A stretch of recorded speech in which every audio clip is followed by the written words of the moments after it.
نہایت قابل صد مبارکباد ہیں پاکستان کے حکمران اور پھر ان کا حکیمانہ فیصلہ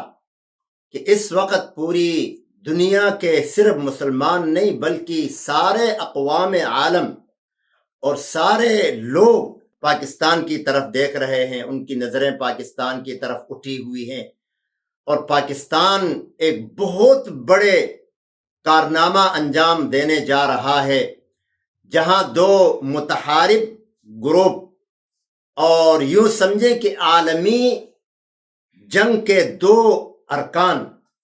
یعنی اگر یہ دونوں فریق لڑنا شروع کریں تو عالمی جنگ شروع ہو جائے گی۔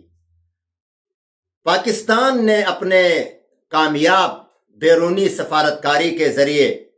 پہلے تو ایران اور امریکہ کی جنگ رکوائی اور اس کے بعد اب مستقل مذاکرات کے لیے ان دونوں متحارب گروپوں کو ایک میز پر بٹھانے کے لیے کوشش کی اور آج وہ بیٹھ گئے ہیں اور مذاکرات ہو رہے ہیں۔ اس موقع پر پاکستانی قوم کو پوری دنیا جو ہے انتہائی عزت کی نگاہ سے دیکھتی ہے۔ پاکستانی گرین پاسپورٹ کی ویلیو الحمدللہ بہت اپ ہو چکی ہے۔ پہلے وہ پاسپورٹ جس کو کوئی دیکھتا نہیں تھا، جس کو دیکھ کر پاکستانیوں کو سائڈ پہ کر دیا جاتا تھا اور ان کی ویلیو کوئی نہیں تھی، اب الحمدللہ میں تو سمجھتا ہوں کہ یہ اللہ کی طرف سے خصوصی مہربانی ہے، باوجود ہے کہ ہم بحیثیت پاکستانی یا پاکستانی قوم ہمارے اندر بے شمار قسم کی خرابیاں ہیں، کمیاں ہیں، کوتاہیاں ہیں اپنی جگہ، لیکن اللہ تبارک و تعالیٰ اپنے نام کی عزت اور لاج رکھتے ہیں۔ چونکہ یہ ملک پاکستان اسلام کے نام پہ بنا ہے، اس کی بنیادوں میں پاکستان کا مطلب کیا لا الہ الا اللہ شامل ہے، تو اللہ تعالیٰ اس ملک کا لاج رکھ رہے ہیں اور آج اس ملک کے حکمرانوں کو اللہ تعالیٰ نے وہ عزت دی ہے کہ بڑے بڑے ممالک اس جیسی عزت کے لیے سوچتے ہیں، تمنا کرتے ہیں، کوشش کرتے ہیں، امیدیں لگائے ہوئے ہیں، لیکن اللہ تعالیٰ نے وہ ساری عزتیں پاکستان کے کھاتے میں ڈال دی ہیں اور الحمدللہ مذاکرات ہو رہے ہیں اور اللہ سے امید ہے کہ اس کے اچھے نتائج نکلیں گے۔ جہاں پر لڑائی جھگڑا، جہاں پر جنگ و جدل، جہاں پر قتل و غارت گری، جہاں پر خون بہانا، جہاں پر مظلومین کی لاشوں کے اوپر سیاست کرنا، ان جیسے نتائج سے انشاءاللہ دور رہنے کا کوئی حل نکلے گا یہاں سے۔ اور عرب ممالک بھی بیچارے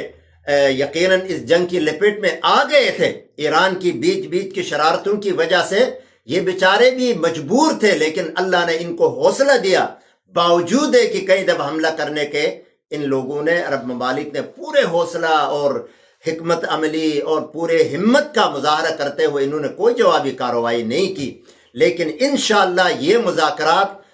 امید ہے اللہ کی ذات سے کہ کوئی بہترین نتیجہ اور بہترین حل کے ساتھ یہ مذاکرات اپنے اختتام کو پہنچیں گے۔ اس موقع پر آپ کو دعا کرنی ہے، ہمیں دعا کرنی ہے، سب کو دعا کرنی ہے کہ ان نتائج کے ذریعے بہت سے لوگوں کا قتل ہونے سے بچے گا، بہت سا خون بہنے سے بچے گا، اس لیے ان نتائج کی کامیابی کے لیے دعا کریں اور پاکستانی قیادت کو اور